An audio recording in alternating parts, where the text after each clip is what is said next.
Jadi kita akan melakukan perkuliahan pemrograman komputer. Ini pertemuan ketiga. Kita akan membahas nanti tentang bagaimana melakukan komputasi dengan bilangan. Tapi sebelumnya karena minggu lalu ada bahan yang tertinggal, kita teruskan dulu bahan dari modul 02 yang berbicara tentang kalang terbilang. Ya, kalang terbilang itu merupakan salah satu contoh dari struktur aliran kendali yang disediakan oleh banyak bahasa pemrograman. Hampir semua bahasa pemrograman pasti ada 3 struktur kendali serupa ini. Jadi yang dimaksud dengan struktur kendali itu adalah bagaimana kendali atau kontrol itu melompat dari satu baris ke baris berikutnya yang dikerjakan oleh komputer. Jadi ketika kita sudah selesai membuat program dan disimpan di file yang udah ada baris-baris yang dinamakan kode sumber itu, kemudian kita siap untuk menjalankannya, kan? Kemudian kita tekan misalnya Ctrl Enter atau Shift Enter ketika menggunakan Jupyter Notebook, maka sel yang sedang aktif itu akan bekerja apapun program ada di dalamnya. Nah, yang paling umum, kontrol dari program itu berjalan dari baris pertama ke baris kedua di bawahnya, ke baris ketiga di bawahnya, dan seterusnya, sampai semua baris itu dijalankan. Nah, itu yang merupakan aliran kendali yang berturutan atau sekuensial. Dan ini merupakan aliran kendali yang normal. Nah, itu yang pasti dijalankan oleh semua komputer ketika dia mengerjakan atau melaksanakan kode sumber dari baris pertama ke tengah sampai yang terakhir. Oke. Nah, tetapi aliran kendali normal ini bukan itu saja yang bisa dilakukan oleh suatu pemrograman komputer, bisa juga ada bagian-bagian program yang diulang-ulang. Nah, ini aliran kendalinya nanti akan menjalani dari baris pertama juga ke baris kedua sampai baris terakhir di dalam blok, di dalam bagian yang memang mau diulang. Setelah sampai ke baris terakhir, maka otomatis naik lagi ke baris pertama. Lalu dijalani lagi semua baris sampai ke baris terakhir, lalu naik lagi ke atas ke baris pertama. Otomatis itu naiknya ke atasnya itu. Nah, berulangnya itu nanti bisa kita kontrol, bisa kita kendalikan mau berapa banyak perulangan itu kita lakukan. Ya. Nah, yang namanya blok program atau blok kode sumber yang diulang-ulang itu disebut sebagai kalang atau loop, L-O-O-P. Ya, loop. Nah, kemudian kita akan belajar mulai pagi ini struktur kendali yang berulang menggunakan salah satu jenis perulangan, yaitu kalang terbilang, karena kalang itu ada lagi yang lainnya, nanti akan diperkenalkan pada kuliah-kuliah berikutnya, tapi kita mulai dengan kalang terbilang pada pagi ini. Nah, kemudian nanti setelah UTS, ada satu struktur kendali lagi yang akan diperkenalkan, yaitu struktur kendali bercabang. Nah, ini yang membuat aliran kendali, cara program menjalankan kode sumber itu, atau cara komputer menjalankan program itu adalah dengan melewati banyak cabang, dengan melintasi dengan banyak cabang. Jadi ada semacam pengambilan keputusan, cabang mana yang mau dilanjutkan berikutnya.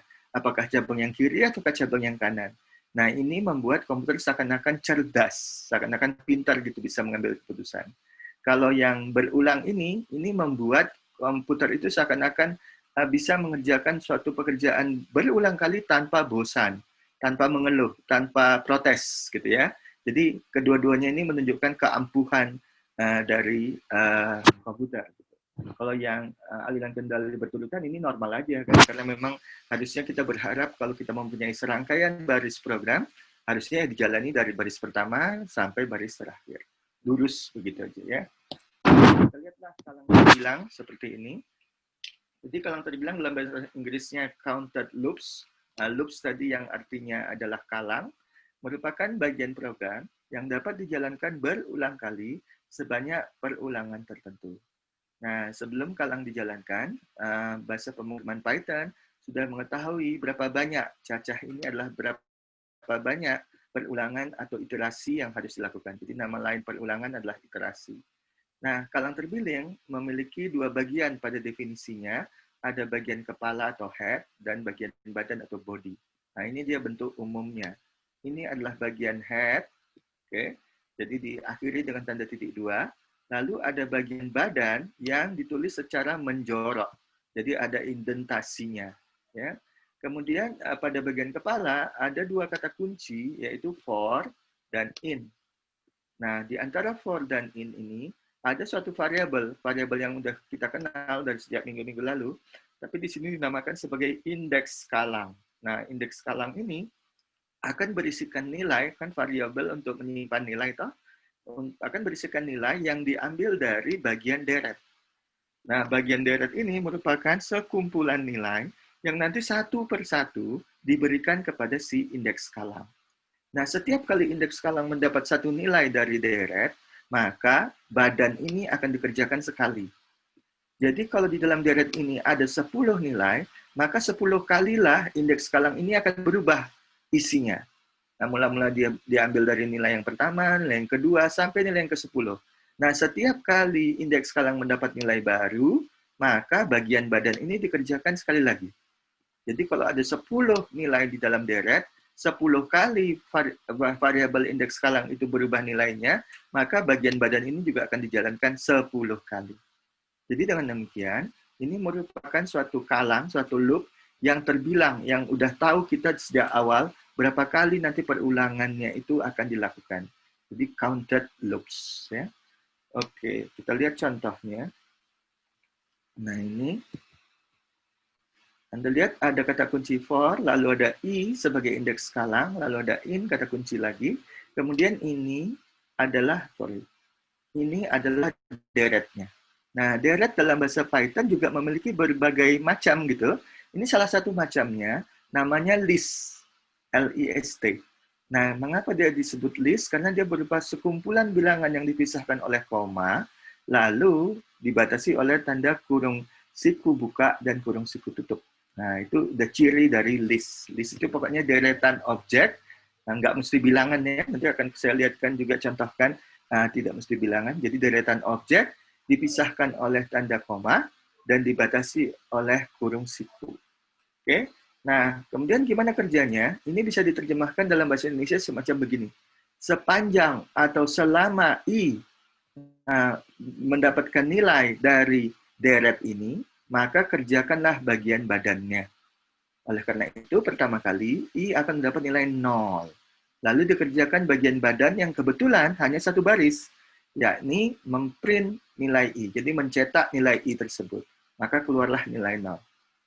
Lalu ini otomatis naik lagi ke bagian kepala. Nah, di sini I akan mendapatkan nilai berikutnya yang ada di deret atau list.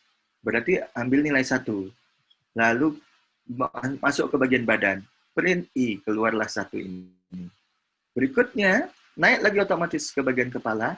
I diberikan nilai 2, kemudian dicetak dapat 2. Demikian seterusnya sampai semua nilai di deret ini sudah dipergunakan. Nah, ketika sudah sampai nilai I sama dengan 3 dan dicetak, waktu naik otomatis lagi kembali ke bagian kepala, nah di situ sudah diketahui bahwa sudah habis semua nilai deret dipergunakan, maka kalang ini berhenti. Berarti dia berputar atau bekerja melaksanakan print I itu sebanyak 4 kali, sebanyak berapa nilai yang ada di deret ini. Oke, kalau kita lihat yang di bawah, nah di sini indeks skalangnya bernama Gasal, bilangan ganjil. Nah, mengapa? Karena dia mendapat nilai dari suatu list yang isinya adalah 1, 3, 5, 7, 9. Jadi mula-mula nilainya 1, lalu dikuadratkan dulu, dikalikan dengan dirinya sendiri, kemudian baru dicetak. Nah, kemudian otomatis naik lagi ke atas setelah habis baris di badan ini, otomatis naik lagi ke bagian kepala, lalu nilai 3 diberikan kepada Gasal dan dikuadratkan dan dicetakkan. Naik lagi ke atas, demikian seterusnya. Bagi manusia pasti membosankan mengerjakan hal-hal yang begini yang sama terus dan sepele gitu, pasti membosankan. Tapi bagi komputer ini nggak ada istilah bosan atau protes. Ya. Ini kita lihat bagaimana kalau kita menggunakan for yang berbeda. Misalnya for J, nggak mesti I kan? In suatu list yang isinya 2, 4, 6, 8, 10 misalnya gitu. Ya, lalu titik 2. Nah, ini menunjukkan bahwa J ini sebenarnya mendapat nilai-nilai genap. Mungkin lebih bagus namanya saya ganti indeks skalangnya menjadi genap gitu ya. Jadi ini bagian kepala sampai titik 2. Ketika sudah titik 2, saya tekan Enter, maka bagian badan akan menjorok, otomatis menjorok. Ini 4 spasi kosong. Ya. Nah, saya akan print nilai dari genap itu. Lalu pada bagian akhirnya, saya menggunakan parameter END, N, yang sudah kita pelajari minggu lalu. Harusnya isi normalnya adalah /backend.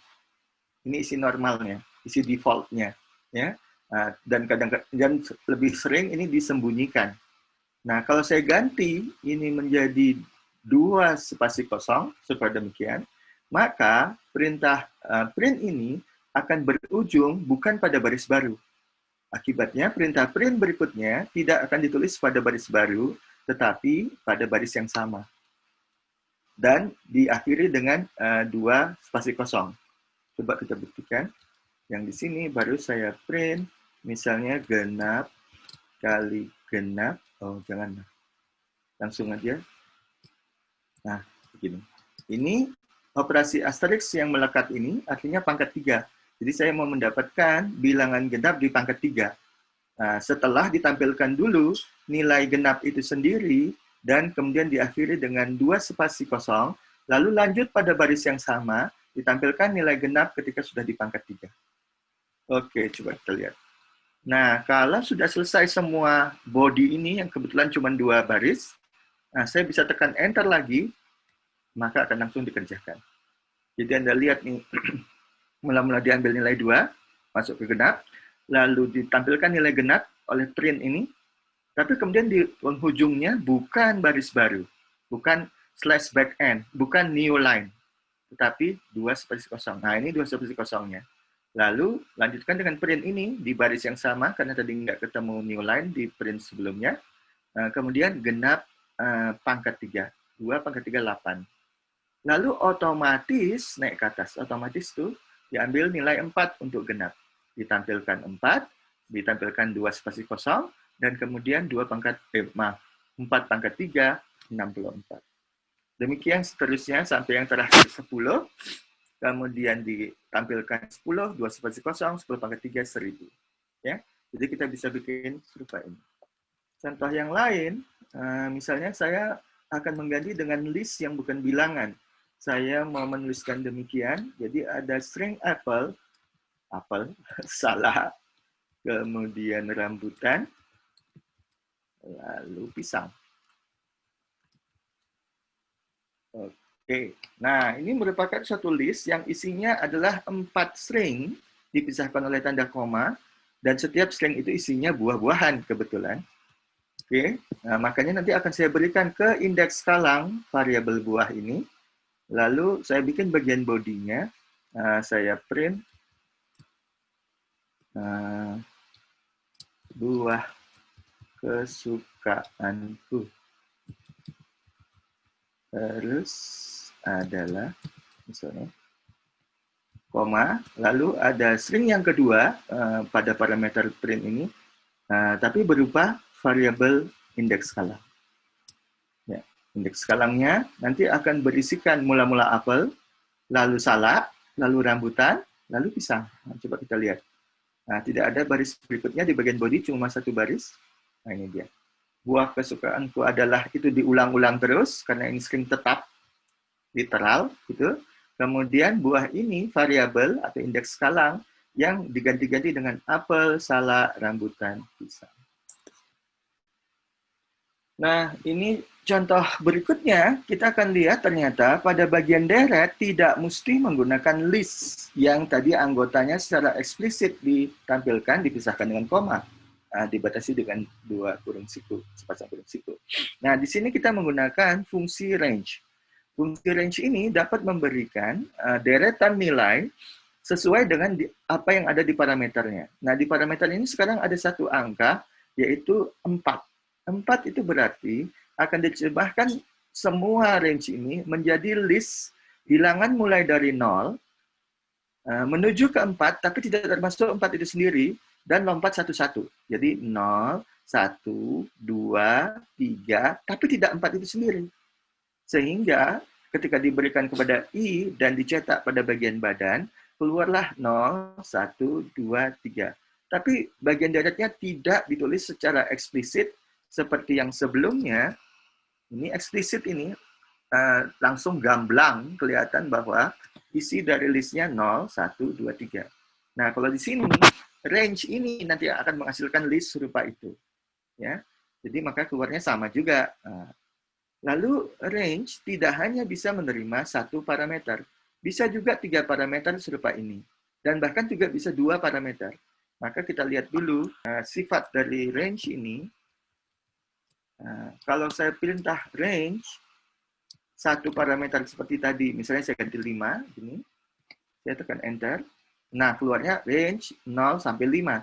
Nah, ini belum ditunjukkan secara eksplisit apa anggota-anggotanya. Tapi kalau saya beri perintah begini, list, lalu range, lalu 5, 1 kali kurung, kurung yang kedua, kurung yang ketiga. Jangan lupa setiap kurung itu mesti sepasang kiri kanannya ya, mesti lengkap.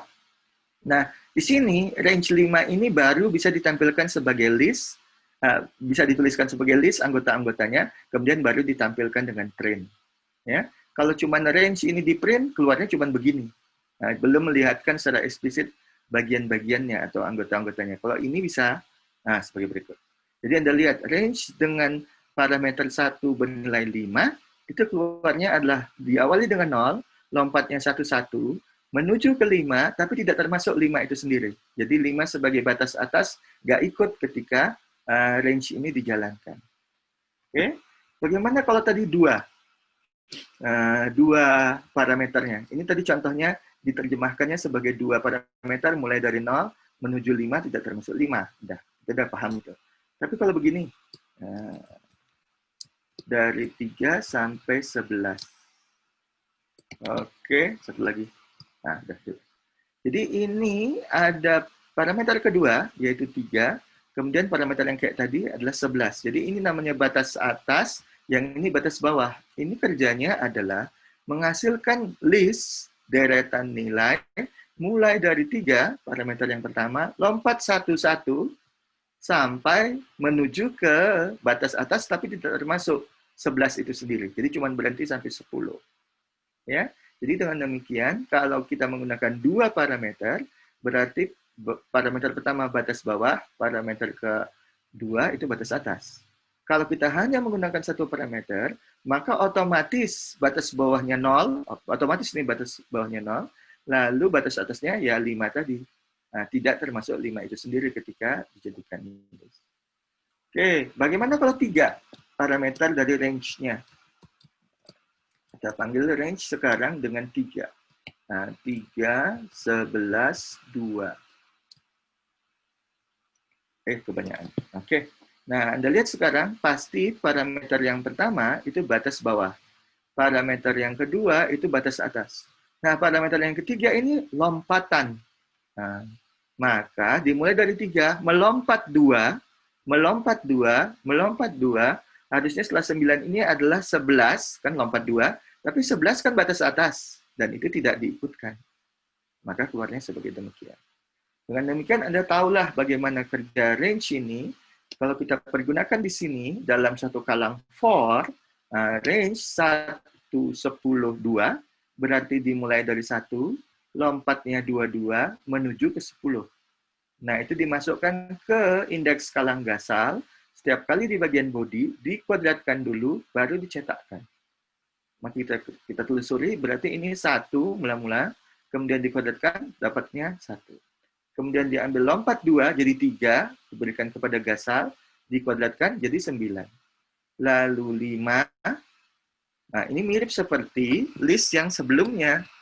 Yang ini 1, 3, 5, sama ini sebenarnya, cuma ini dinyatakan secara gamblang, eksplisit. Kalau pakai range, itu implisit, tapi hasilnya sama. Dan mungkin lebih mudah kita, apalagi kalau anggotanya banyak, anggotanya 100, kita mau menatakannya sebagai list yang gamblang, itu banyak kali ketiknya. Tapi kalau hanya menggunakan range, kita semacam memberikan aturan. Berikanlah saya satu list yang awalnya ini, akhirnya ini, dan lompatannya ini. Jadi jauh lebih memudahkan. Nah, kalang tadi yang menggunakan deret berupa range, itu Dijelaskan lagi di sini. Kemudian pada range yang memiliki 3 parameter, arti dari parameter I itu nilai awal. Parameter J itu nilai akhir, namun tidak termasuk. Nah, sementara parameter ketiga, K, itu artinya besar lompatan di antara nilai-nilai dalam deret tersebut. Jadi kalau Anda lihat saya menuliskan sebagai demikian, ini namanya bentuk umum atau pola umumnya dari kalang terbilang, karena pakai kata kunci for dan in. Ya kan? Nah, terus kemudian kalau ada bagian yang dibatasi dengan tanda lebih kecil, tanda lebih besar, ini namanya bracket gitu. Kalau ada di dalam bracket, berarti nanti dia hanya merupakan placeholder, tempat untuk meletakkan nilai gitu atau variabel. Di sini dalam hal ini adalah variabel. Maka Anda harus menggantikan ini dengan variabel yang benar, indeks skalang yang sesuai. Apakah I, J, Gasal tadi ya. Jadi ini cuma pola umumnya. Nah, begitu juga, ini juga pola umum, karena di dalam bracket, boleh 1 parameter, boleh 2 parameter, boleh ketiga-tiganya. Dan Anda bisa menggantinya kan dengan nilai-nilai yang sesuai. Lalu pada bagian badan memang sengaja ditulis menjorok untuk menandai bahwa dia adalah bagian badan dari kalang terbilang ini. Oke, nah kemudian kalang terbilang membuat aliran kendali program menjadi berubah, yaitu lazimnya aliran kendali itu bergerak dari baris di atas, lalu ke tengah, akhirnya ke bawah. Seperti yang tadi saya sebutkan, itu adalah struktur kendali atau aliran kendali yang berturutan, ya kan? Nah, kemudian kalang terbilang membuat aliran kendali program balik lagi ke atas otomatis, lalu mengulangi bagian-bagian program tertentu. Ya, nanti kita akan lihat bahwa balik ke atasnya itu mudah diperlihatkan kalau menggunakan diagram alir. Nah, ini namanya diagram alir atau bahasa Inggrisnya flowchart, gitu ya. Nah, Anda lihat tuh, flowchart itu merupakan diagram yang memiliki bagian-bagian kemudian dihubungkan dengan tanda anak panah, gitu ya. Dan bagian-bagian itu memiliki arti. Maka dipilih elips ini atau bentuk lonjong atau bulat telur orang bilang, itu supaya menunjukkan bagian awal dan bagian akhir. Nah, bagian awal itu disematkan kata mulai, bagian akhir kata selesai. Jadi mesti bikin flowchart bagian awal dan bagian akhirnya mesti memakai bentuk lonjong, elips ini, mesti. Ya. Kemudian berikutnya ada bentuk seperti layang-layang ini, ya, atau belah ketupat. Nah, ini merupakan bentuk pengambilan keputusan atau percabangan. Jadi kita udah belajar percabangan sebelum UTS tadi saya singgung, padahal nanti akan kita detailkan sesudah UTS ya. Tapi di sini, bentuk ini nanti akan menunjukkan ada pertanyaan, apakah nilai di dalam deret dari kepala for itu udah habis, masih ada nilainya, ataukah sudah habis? Gitu ya. Jadi dengan demikian, ada cabang keluar dari layang-layang ini, itu bisa pakai cabang yang ini, atau pakai cabang yang ini. Tergantung syaratnya, yang benar yang mana. Nah, apakah kalau memang masih pertama kali sebelum kalang itu dilakukan, pasti masih ada nilai dalam deret yang belum dipakai untuk nilai indeks kalang. Nah, diambillah nilai pertama karena masih ada, lalu nilainya itu diberikan kepada si indeks kalang berupa variabel dalam bracket ini. Jadi nilai ini berasal dari si deret ini, salah satu dari nilai deret ini, diberikan kepada si variabel indeks kalang, lalu lanjut ke bagian badan. Sehingga bagian badan dikerjakan sekali nih. Lalu otomatis naik ke atas. Nah, ini yang saya bilang otomatis naik ke atas itu yang membuat terjadi perulangan. Ya. Nah, kemudian diperiksa lagi di bagian kepala for, apakah masih ada nilai deret yang belum diberikan kepada si indeks kalang. Masih ada. Kalau masih ada, lewat cabang ini, nilai itu diberikan kepada indeks kalang, kerjakan badan untuk kedua kalinya, lalu otomatis naik lagi ke atas. Gitu ya. Nah, demikian seterusnya sampai suatu saat semua nilai di dalam deret sudah habis. Kalau sudah habis, maka keluar lewat cabang ini dan menuju selesai. Berarti semua kalang itu sudah dilaksanakan. Semua bagian dalam kalang itu sudah dilaksanakan. Ya, oke. Ya, jadi inilah perkenalan sekilas struktur kendali. Tadi sudah saya singgung di awal. Kemudian salah satunya, yaitu kalang terbilang, sudah diperkenalkan pada hari ini. Itu dengan harapan Anda bisa mempergunakannya pada program-program Anda berikutnya. Slide 03, melakukan komputasi dengan bilangan. Loh, apakah komputasi itu tidak dengan bilangan, selalu tidak dengan bilangan gitu? Betul, kadang-kadang komputasi itu dilakukan dengan teks ya. Nah, jadi kita lihat dulu hari ini kita dengan bilangan, nanti dengan teks, nanti ada khusus bagaimana melakukan komputasi dengan string ya. Oke. Nah, apa tujuan dari kuliah hari ini? Pertama, setelah mengikuti kuliah ini, mahasiswa dapat memahami konsep tipe data atau data type, jenis data, kemudian mengakrabi tipe-tipe data dari bilangan, kemudian memahami prinsip asas, prinsip dasar, bagaimana bilangan dinyatakan di dalam komputer. Ini agak teori sedikit tentang komputasi, tapi cuma sedikit aja. Kemudian diharapkan mampu menggunakan modul math. Jadi modul math ini pustaka yang diperoleh ketika Anda menginstal interpreter Python, maka ada pustaka math yang sekarang nanti akan kita pergunakan untuk mengembangkan kemampuan Python dalam melakukan operasi-operasi matematika. Ya. Operasi yang dasar seperti tambah, kurang, kali, bagi, itu memang langsung tanpa menggunakan pustaka khusus, itu bisa dilakukan oleh Python. Tapi kalau kita mau melakukan sinus, kosinus, eksponensial, itu kita harus menggunakan pustaka khusus, yaitu math. Ya. Nanti kita akan lihat.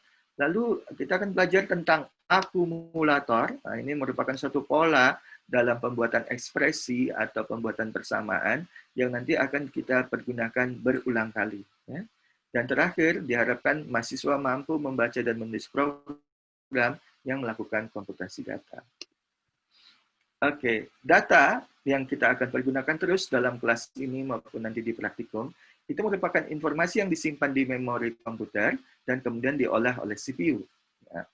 Untuk jenis data yang bilangan, ada dua nanti tipenya. Ada tipe untuk bilangan bulat, contohnya 5, 56, 567, 5678 gitu ya. Nah, Anda lihat bahwa semua bilangan ini tidak memiliki titik desimal. Nah, sementara tipe kedua itu termasuk bilangan pecahan dan ditandai dengan adanya titik desimal. Jadi tidak menggunakan koma untuk menunjukkan pecahan, tapi digunakan titik. Titik desimal ini 0,5 atau setengah, yang ini 56/100, ini 567/100, yang ini 5678/100. Ya kan, ada pernya itu menunjukkan pecahan. Ya. Oke, nah di dalam komputer, bilangan bulat dan pecahan itu diwujudkan dengan cara yang sangat berbeda. Nanti Anda akan lihat bahwa ternyata cara menyimpan bilangan di dalam komputer antara menyimpan sebagai bilangan bulat dan menyimpan sebagai pecahan itu dua hal yang berbeda. Begitu juga nanti operasi-operasinya, walaupun operasinya itu penambahan, pengurangan, perkalian, pembagian, masing-masing sebenarnya setiap tipe punya cara mengoperasikannya sendiri-sendiri. Ya, tapi nanti kita akan melihat bahwa Python akan memilih mana operasi yang tepat untuk setiap tipe data bilangan. Apakah bilangan bulat ataukah bilangan pecahan. Sedangkan kata desimal di sini hanya mau menunjukkan bahwa basis bilangan yang dipergunakan adalah 10 desimal. Ya. Kenapa kita punya 10 jari dan kita selalu menggunakan sehari-hari bilangan 0 sampai 9. Ya. Angkanya kan 0 sampai 9, kemudian dikombinasikan. Nah, kita tidak menggunakan bilangan biner seperti komputer, kita tidak menggunakan bilangan heksadesimal yang berbasis 16, gitu. Tidak. Nah, sehari-hari kita menggunakan desimal, karena kita punya jari di tangan 10. Itu sebabnya. Ya. Oke, nah lalu kita belajar tipe data ini karena dengan tipe data kita pahami, kita tahu nilai apa saja yang bisa dimiliki oleh suatu tipe. Kemudian juga operator apa saja yang bisa dikerjakan bersama tipe data tertentu. Ya, jadi tipe data itu membatasi nilai yang dapat disimpan dan juga membatasi operasi yang dapat dikenakan kepada bilangan yang termasuk tipe data tertentu. Oke. Kita lanjutkan. Nah, ini lebih jelas lagi. Bilangan bulat dilambangkan dengan tipe data INT, singkatan dari integer, bilangan bulat. Kemudian nilai yang mungkin bisa bertanda positif, bisa negatif, dan bisa nol sesungguhnya. Ya. Nolnya nggak disebutkan. Biasanya nolnya dikelompokkan ke dalam positif. Lalu, bilangan pecahan memiliki bagian pecahan yang dilambangkan dengan tipe float. singkatan dari floating point. Nah, floating point, titik mengambang itu dimaksudkan adalah titik desimal yang ada pada setiap float. Nah, titik desimal itu sebenarnya bisa digeser-geser ke kiri atau ke kanan dari posisi yang semula. Nanti akan lebih jelas ketika kita bicara tentang ini, mantisa dan eksponen. Nah, jadi bilangan pecahan yang mempunyai juga tanda positif, negatif, dan nol, nanti bisa ditulis dalam bentuk seperti pada scientific notation. Penulisan ilmiah itu ada bagian depan sebelum dikalikan 10 berpangkat gitu. Nah, bagian depan itu disebut dengan mantisa. Lalu 10 berpangkatnya itu yang disebut dengan eksponen. Ya. Oke, nah kemudian masing-masing tipe bilangan itu memiliki literal. Literal sudah kita bahas pada minggu lalu, adalah ekspresi yang paling sederhana alias konstanta itu sendiri. Jadi kalau bilangan ada konstantanya tanpa disertai dengan titik desimal, berarti itu tipenya in. Seperti ketika menulis 3 tadi, atau 47, atau 558, atau minus 327. Pokoknya nggak ada titik desimalnya, cuman konstan gitu aja, langsung masuk tipe in. Tapi begitu ada titik desimal, semua konstanta tadi dimasukkan ke dalam tipe float. Meskipun bagian pecahannya adalah 0. Nah, nanti kita akan lihat contohnya. Oke, ini literal atau konstanta. Misalnya 3, gini. Kita mau tahu tipenya apa, kita tahu ini tipenya in, kan karena nggak ada titik desimal. Tapi kita bisa menggunakan fungsi type. Nah, fungsi type disediakan oleh Python untuk memastikan atau menginformasikan apa tipe dari suatu literal. Nah, masukkan aja konstantanya ke dalam parameter dari fungsi type, maka akan dijawab oleh Python ketika ditekan enter di sini, berupa class in. Nah, class di sini boleh diterjemahkan sebagai tipe. Jadi tipenya adalah integer. Kalau saya ganti parameternya menjadi 3.1, ada titik desimalnya, maka dijawabnya sebagai tipe float. Nah, kemudian 3.0, pecahannya 0, ini kan sebenarnya bilangan bulat yang bernilai 3. Ya, tapi ketika ditanyakan tipenya, dikeluarkan float lagi. Mengapa? Karena ada titik desimal. Jadi titik desimal itu betul-betul petanda atau indikator dari pecahan, dari tipe float. Lalu kalau suatu nilai bulat 321 diberikan dengan operator assignment tanda sama dengan ini, kepada suatu variabel di sebelah kirinya, nama variabelnya adalah bil bulat, lalu kita tanya tipe dari variabelnya, jadi bukan literalnya, bukan nilai konstannya, tapi variabelnya, tapi variabelnya berisi 321, maka tipenya adalah integer juga. Ya. Jadi dengan menggunakan type, Anda boleh bertanya literal, boleh bertanya variabel tentang tipe dari besaran tersebut. Oke, mengapa perlu ada 2 tipe data? Mengapa mesti ada integer dan float? Kenapa nggak satu saja, gitu ya? Memudahkan mungkin. Itu karena ada nilai-nilai yang melambangkan cacah. Cacah itu berapa banyak yang tidak mungkin memiliki bagian pecahan. Nah, misalnya tidak ada 3,5 orang. Iya ya. Kalau setengah orang itu dianggap anak-anak, ini dibaca 3 dewasa, 1 anak-anak. Tapi nggak begitu. Anak-anak juga berhak mendapat angka bulat gitu ya. Ya, ada 4 orang, 3 dewasa, 1 anak-anak. Tidak kita katakan 3,5 gitu ya. Jadi berarti bilangan bulat itu memang dibutuhkan ya. Kemudian kebanyakan algoritma matematika dapat diwujudkan secara efisien kalau menggunakan bilangan bulat. Jadi bilangan bulat itu lebih ampuh daripada bilangan pecahan dalam pemrograman khususnya menggunakan Python. Mengapa demikian? Karena tipe float itu menyimpan nilai atau bilangan dalam bentuk pendekatan atau aproksimasi dari bilangan real yang dilambangkannya. Jadi ada keterbatasan nanti, Anda akan saya tunjukkan, bahwa kalau Anda menggunakan tipe float, sampai ke posisi tertentu, misalnya 15 angka di belakang titik desimal, dia mulai salah.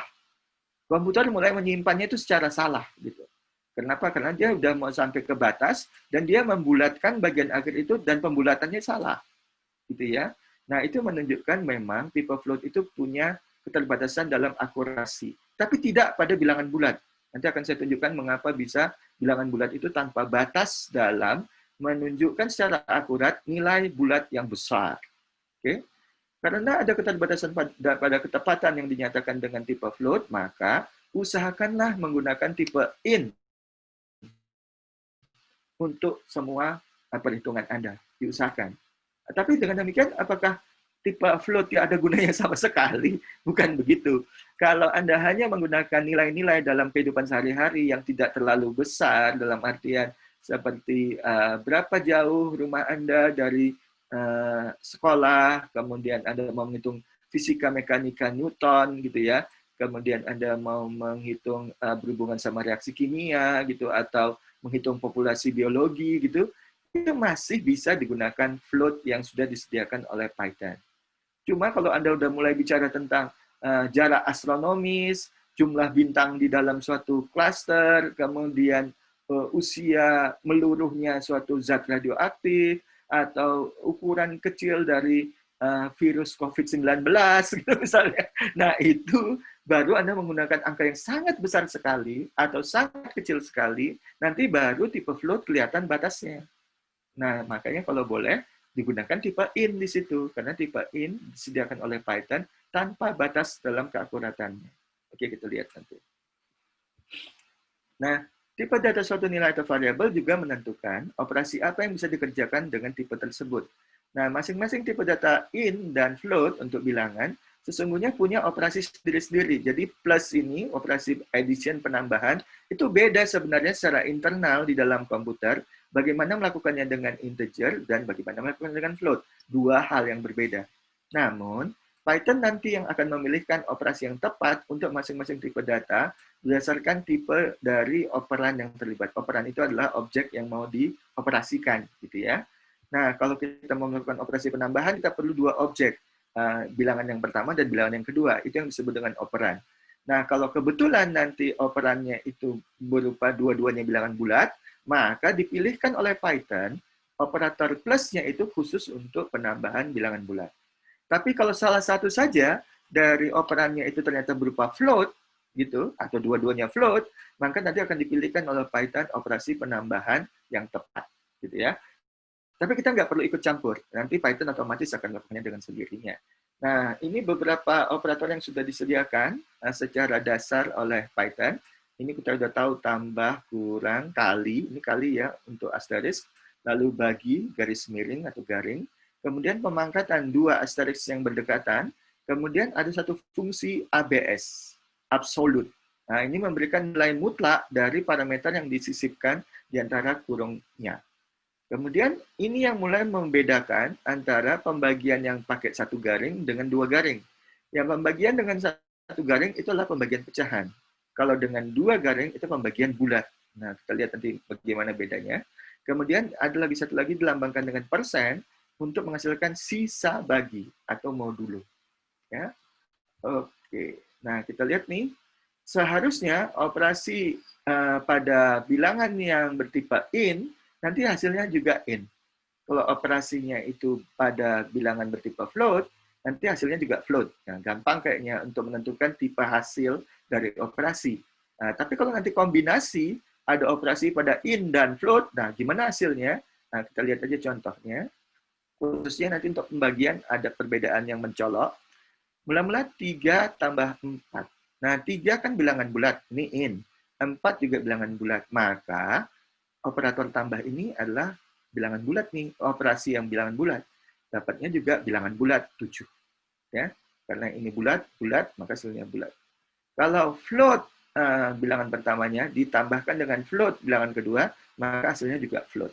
Float menghasilkan, operator float menghasilkan float. Kemudian gini, 3 kali 4. Nah, ini dua-duanya integer operannya, operatornya juga dipilihkan. Nanti perkalian bulat, hasilnya ya bilangan bulat. Kalau ini dua-duanya float, hasilnya float lagi.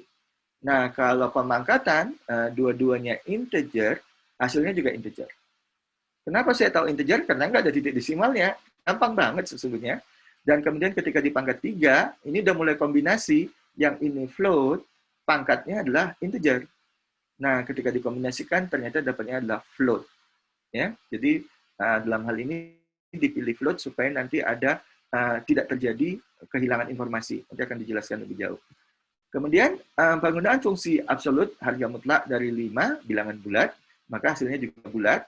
Kemudian kalau dia berupa float negatif, diabsolutkan, maka kita dapat bagian positifnya saja. Ya, absolut itu kan hanya mendapatkan bagian positif atau nol gitu ya dari suatu parameter. Nah, dapatnya adalah float yang positif 3,5. Nah, kalau kita lihat di pembagian, baru terjadi hal yang khusus. Kalau bulat dibagi bulat, ternyata pembagiannya bukan bulat, hasilnya adalah pecahan, float, 3,3333333 sebanyak 15. Nah, ujungnya itu salah, 5. Kenapa? Karena 10 bagi 3 itu kan menurut matematika 3/3. 3/3, sepertiganya pecahan, 3-nya bulat gitu kan. Nah, bulatnya depan ini udah betul. Tapi ketika dinyatakan sebagai rasional dengan menggunakan titik desimal, sepertiganya seharusnya adalah 0,3333333 tanpa berhenti terus sampai jauh tak berhingga. Nggak mungkin komputer menyatakan bilangan tanpa batas serupa itu, apalagi yang tipe float. Oleh karena itu dilakukannya pembulatan, tapi pembulatannya salah. Seharusnya di sini angka 5 ini diganti 3 juga, gitu. 3 nggak berhenti, gitu ya. Nah, inilah menunjukkan keterbatasan komputer. Ya. Oke, kalau kita gantikan dengan float 10.0, 3.0, pembagiannya tetap float, satu garing ini, dan hasilnya tetap dengan kesalahan di bagian posisi ke-15. Nah, kalau dua-duanya bulat lagi, dan tidak berupa pecahan hasilnya, maka dihasilkan float dengan pecahan 0. Ya, tetap ada titik desimalnya, tapi pecahannya 0 karena tanpa sisa. 10 bagi 5, jelas-jelas dapatnya 2. Nah, baru kita ganti menggunakan garingnya double, 2 garing. 2 garis miring. Nah, ini jelas-jelas memaksa bahwa operator ini adalah pembagi bulat. Dan kebetulan memang operannya dua-dua bulat, 10 dan 3. Maka hasilnya 3 gitu, tidak menuliskan bagian pecahannya, bagian sisanya tidak ada. Ya, jadi 10 pembagian bulat 3 dapatnya 3. Kalau dinyatakan sebagai float 10.0 ini sebenarnya sama aja dengan 10 ini. 3.0 sama aja dengan 3 ini, cuman mau dituliskan sebagai float, maka hasilnya juga float dan berupa nilai bulat sesungguhnya. Ya. Kemudian baru kalau mendapatkan sisa bagi dari pembagian yang ini tadi, pembagian bulat, kita menggunakan operator persen ini alias modulo. Nah, 10 modulo 3, sisa baginya adalah 1. Begitu juga kalau menggunakan float, dapatnya 1.0. Ya. Jadi di sini bisa dilihatkan bahwa kalau kita mau mendapatkan hasil bagi pembagian bulat, pakailah 2 garing ini. Kalau mendapatkan sisa baginya, maka kita menggunakan tanda persen. Nah, hubungan antara pembagian bulat dengan modulo adalah sebagai berikut. Kalau kita membagi 2 bilangan A dan B menggunakan pembagian bulat, tapi hasil baginya, yang dalam kurung ini hasil baginya kan tadi, dikalikan dengan pembaginya, lalu ditambah A modulo B, ditambah dengan sisa bagi, maka kita mendapatkan kembali nilai bilangan tersebut. Jadi kalau kita misalnya mau membagi 10 dengan 3, hasil bagi ini adalah 3, ini 3, kalikan pembaginya 3, 3 kali 3, 9, lalu lakukan modulo 10 modulo 3, dapatnya 1, maka 9 tambah 1, kita kembali dapat nilai angka semula 10. Ya. Jadi begitu keterkaitan antara pembagi bulat dan modulo. Oke. Nah, berikutnya, kita nggak merasa cukup dengan hanya menggunakan tambah kurang kali bagi. Masih banyak operasi matematika yang dibutuhkan, oleh karena itu digunakanlah pustaka math. Nah, ini pustaka math. Nah, kalau kita menggunakan pustaka math ini, nanti di dalam modulnya itu banyak fungsi-fungsi yang bisa kita manfaatkan. Dan selain fungsi, ada juga 2 literal, 2 konstanta, yaitu Pi, yang lambang matematikanya begini. Ini nanti isinya adalah aproksimasi dari nilai Pi. 3.14159 dan seterusnya sampai 15 tempat. Ya. Lalu E, ini adalah bilangan yang dipakai untuk basis dari logaritmi ilmiah, itu nilainya sekitar 2,71 dan seterusnya. Ya, nanti akan saya tampilkan. Kemudian yang ini merupakan fungsi-fungsi yang digunakan misalnya di geometri, sinus, kosinus, tanggen. Nah, ini ini lambang matematikanya. Ini di bahasa Python-nya. Arcus sinus jadi asin, kemudian arcus cos jadi acos, arcus tanggen jadi atang. Ini kebalikan dari sinus.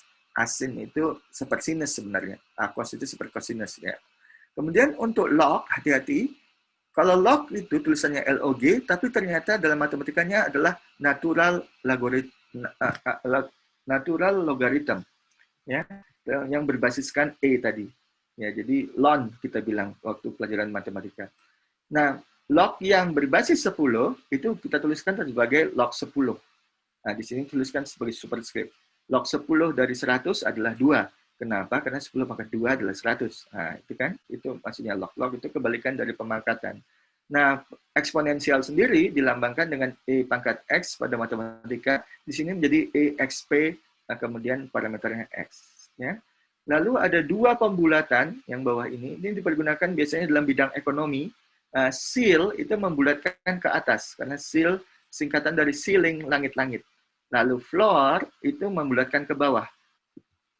Mula-mula kita harus melakukan import math. Nah, ini artinya kita menggunakan pustaka yang ada dalam bahasa Python. Untuk pertama kalinya, kita harus menggunakan pemanggilan ini dan menggunakan kata kunci import.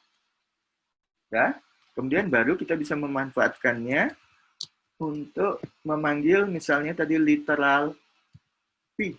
Nah, coba cetakkan nilai P, tapi bukan cuma nama literal itu yang disebut, tapi harus bersama pustakanya. Pustakanya math, lalu menggunakan dot notation. Nah, cara notasi menggunakan titik.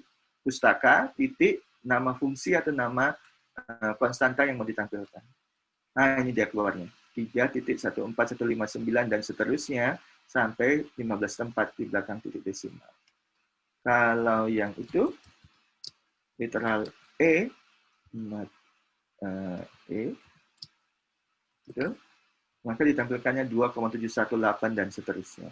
Ya. Nah, kalau kita membuktikan memang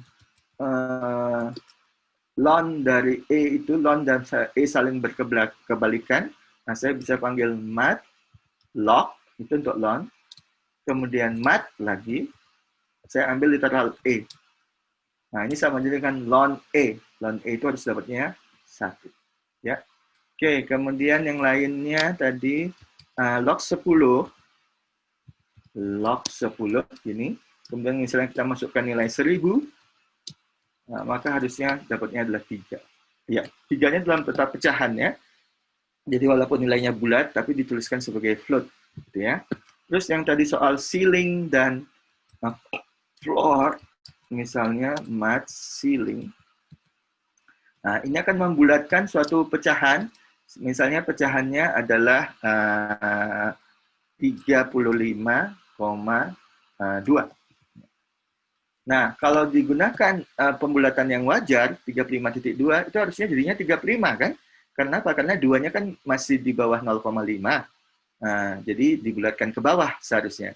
Tapi begitu menggunakan seal, langit-langit, ceiling, maka dibulatkan ke atas. 36 jawabannya. 35,2 dibulatkan jadi 36. Naik banget tuh. Oke, bagaimana dengan floor? Print, mat, floor dari misalnya 35,9. Sorry. Salah ketik. Oke, 35,9 biasanya wajarnya dibulatkan menjadi 36 karena ini udah di atas setengah kan pecahannya. Tapi karena kita menggunakan floor, maka dibulatkan ke bawah menjadi 35. Ya, mana tahu ada yang dibutuhkan pembulatan serupa itu. Tadi saya bilang banyak di hitungan ekonomi. Nah, Anda udah tahu bahwa disediakan oleh pustaka math, seal, dan floor. Oke, kita lanjutkan. Nah, kemudian kita akan menggunakan pustaka math ini misalnya dalam menyelesaikan suatu persamaan kuadrat. Persamaan kuadrat bukan barang baru. Anda mungkin sudah mengenalnya sejak SMP. Nah, kalau kita punya persamaan kuadrat berbentuk umum ax kuadrat tambah bx tambah c sama dengan 0, pasti kita bisa menentukan nilai x yang memenuhi persamaan ini, yang membuat persamaan ini menjadi benar memang bernilai 0. Gitu ya. Jadi kita akan memilih a, b, dan c yang disebut sebagai koefisien dari persamaan kuadrat ini sehingga menjadikan persamaan kuadrat yang spesifik. Lalu berapa akar-akar atau solusi nilai X1 dan X2 yang kalau dimasukkan ke dalam persamaan kuadrat yang spesifik itu, nilainya memang betul 0. Nah, itu artinya akar. Nah, udah ada cara untuk menentukan akar tersebut adalah menggunakan rumus A, B, C. Ya, karena ada A, B, dan C. Oke, nah di sini Anda lihat solusinya adalah X1, X2, ada 2 akarnya untuk persamaan kuadrat karena pangkat 2. Kemudian bagian atasnya min B tambah kurang akar dari B kuadrat kurang 4AC. Nah, B kuadrat kurang 4AC ini merupakan besaran yang sering dipergunakan sebagai dengan nama diskriminan. Nah, diskriminan itu nanti akan menentukan jenis dari akar ini. Ya, ketika nilai dibagi 2A, kita bisa mendapatkannya berupa dua bilangan real yang berbeda. Ketika harga diskriminan ini ternyata positif, lalu kita juga bisa mendapatkan kemungkinan X1 dan X2 itu berupa dua bilangan real yang kembar sama nilainya, itu waktu diskriminannya bernilai 0, dan kemudian bisa juga X1 dan X2 itu berupa bilangan kompleks dan konjugatnya. Nah, itu ketika nilai diskriminan itu bernilai negatif atau lebih kecil dari 0. Jadi dengan demikian, kalau ini mau dijadikan program, kita bisa bikin semacam spesifikasinya, itu adalah inputnya berupa nilai-nilai koefisien dari A, B, dan C. Karena kalau diberikan nilai A, B, dan C, maka membuat persamaan kuadrat itu menjadi spesifik. Ya memang itu persamaan kuadratnya, sesuai dengan karakteristiknya koefisien A, B, dan C. Lalu, bagian outputnya pasti kita mendapatkan akar atau nilai dari X1 dan X2. Nah, sedangkan prosesnya itu menggunakan rumus ABC. Jadi sudah jelas spesifikasi dari langkah pemrograman yang sudah kita perkenalkan minggu lalu. Oke, nah kemudian lompat. Seharusnya setelah spesifikasi ada bagian pembuatan desain atau algoritma, sampai menggunakan pseudocode gitu ya. Lalu baru diwujudkan dalam bentuk kode sumber, kemudian baru diuji. Gitu kan. Itu 6 langkah untuk membuat suatu program gitu. Tapi kita lompat-lompat aja nih, karena persoalannya tidak terlalu sulit dan kita sudah mengenalnya dari sejak SMP dulu. Nah, sekarang inilah kode sumbernya. Anda lihat ada bagian atas sini, semuanya diawali dengan tagar, tanda pagar pada kolom pertama, itu menunjukkan bahwa ini semuanya adalah komentar. Tidak akan dikerjakan oleh komputer, tapi merupakan penjelasan dari program ini untuk orang yang membacanya. Yang pertama ada nama file. Nama filenya adalah pers kuadrat, singkatan dari persamaan kuadrat, lalu .py karena dalam bahasa Python. Kemudian ini penjelasan program untuk menentukan akar real dari suatu persamaan kuadrat. Jadi ini tujuan program nih. Nah, tapi ada catatan lagi di komentar ini bahwa program ini akan gagal. Ada program yang dari awal sudah mengatakan bisa gagal. Program ini akan gagal jika persamaan kuadratnya ternyata tidak memiliki akar real. Jadi dia memiliki akar kompleks gitu ya, real dan imajiner gitu. Ada i-nya lagi, akar -1 gitu ya.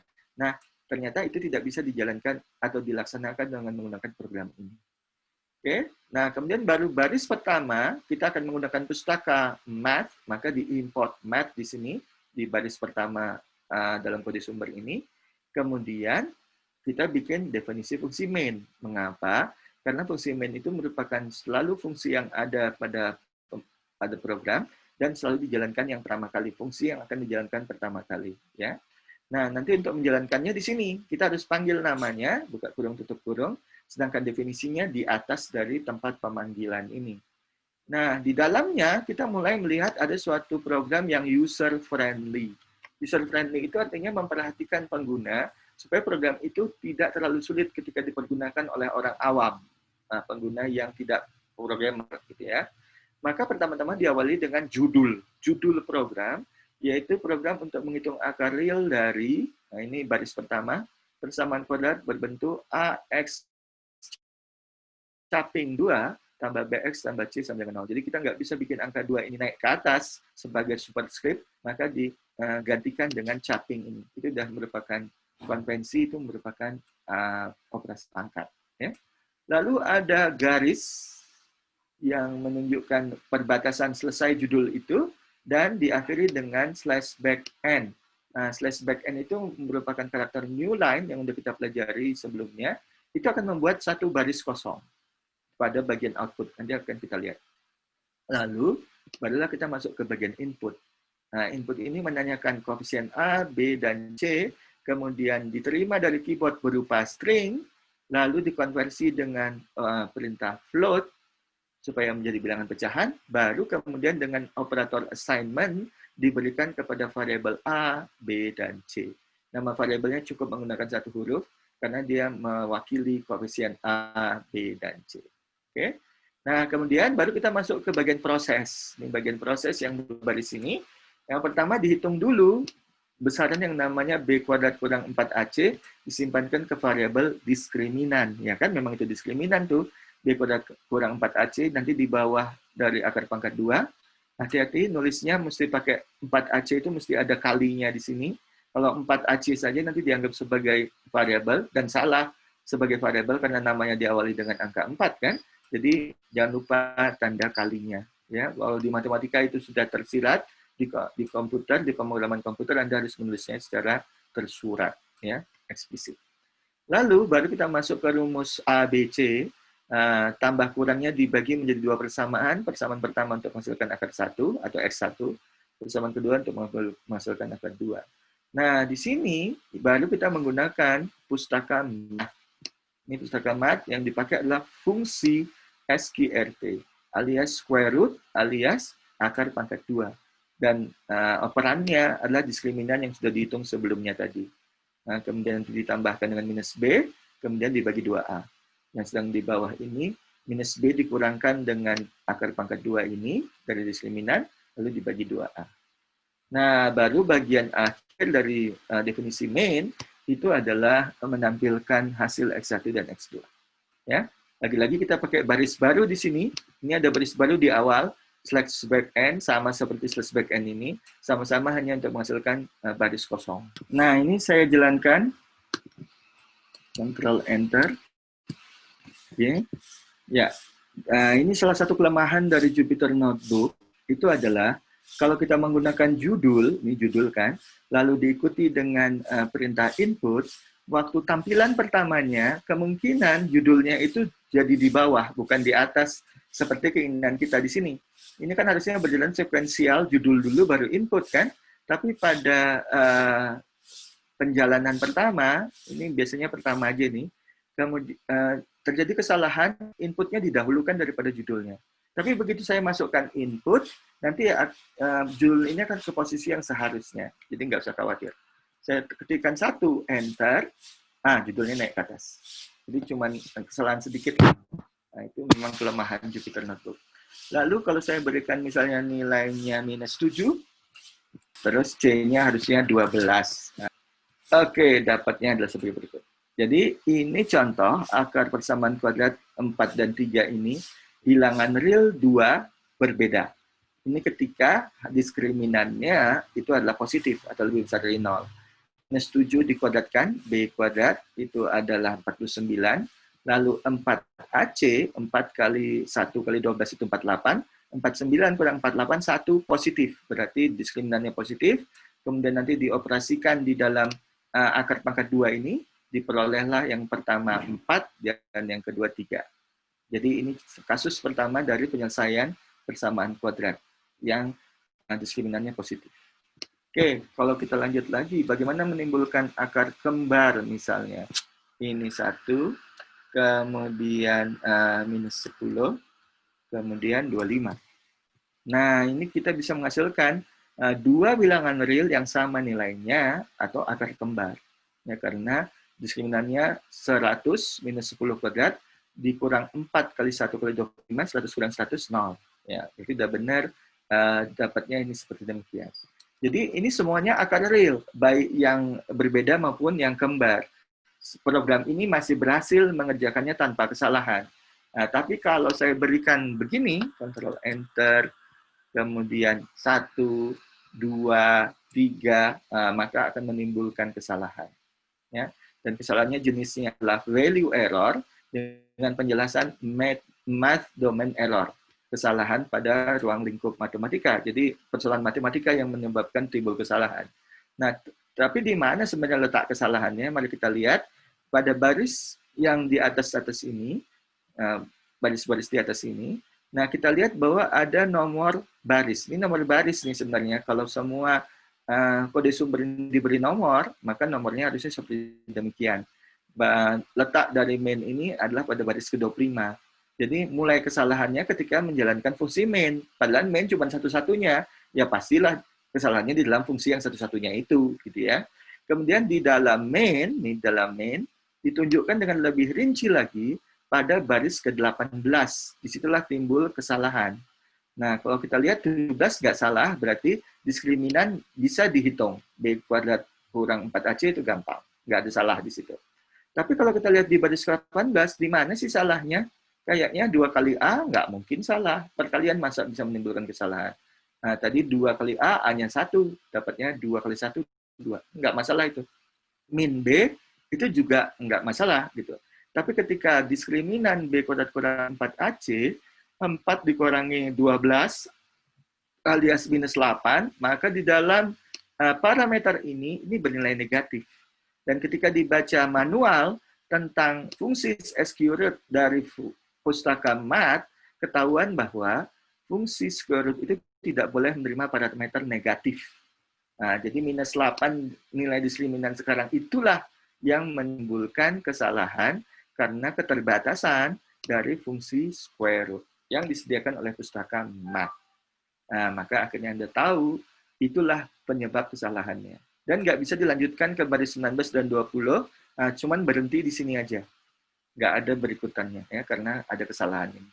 Nah, bagaimana mengatasi kesalahan ini, kita akan tunda sampai kuliah berikutnya. Atau kalau Anda nggak sabar, Anda bisa mempelajari bagaimana akar pangkat 2 itu kalau dinyatakan sebagai pangkat. Akar pangkat 2 itu sama dengan pangkat berapa, deh? Pangkat setengah, Pak. Betul, Ricky Ferdian. Ya, benar. Nah, berarti kalau Anda udah tahu akar pangkat 2 itu bisa dinyatakan sebagai pangkat setengah, nah bagaimana menuliskan dalam program komputer dalam bahasa Python pangkat setengah? Misalnya 9, akar 9. 9 pangkat setengah. Jadi ditulisnya ekspresi dalam Python-nya menjadi 9, lalu, oke, benar lagi, Ricky Ferdian 9 bintang-bintang setengah. Betul juga untuk Valencia, Ibtihal, Rian Nelson, Anissa Citra, Gita Swari, Valencia, dan Freddy Setiawan. Asteris 2 kali. Benar? Oke. Nah, Anda ubahlah program ini supaya tidak menggunakan pustaka mat fungsi square, tapi menggunakan operator tadi.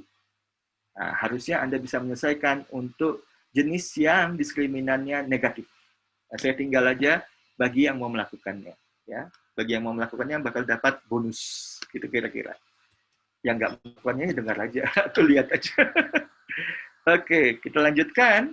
Ini tadi penjelasan penggunaan pustaka mat, mesti diimport dulu pada bagian awal program. Kemudian memanggilnya adalah dengan menyebutkan dulu nama pustakanya, lalu menggunakan titik dan fungsi yang mau dipergunakan. Lalu tadi sudah ada penjelasan mengapa mendapatkan kegagalan dari program tersebut kalau diisi A sama dengan 1, B sama dengan 2, C sama dengan 3.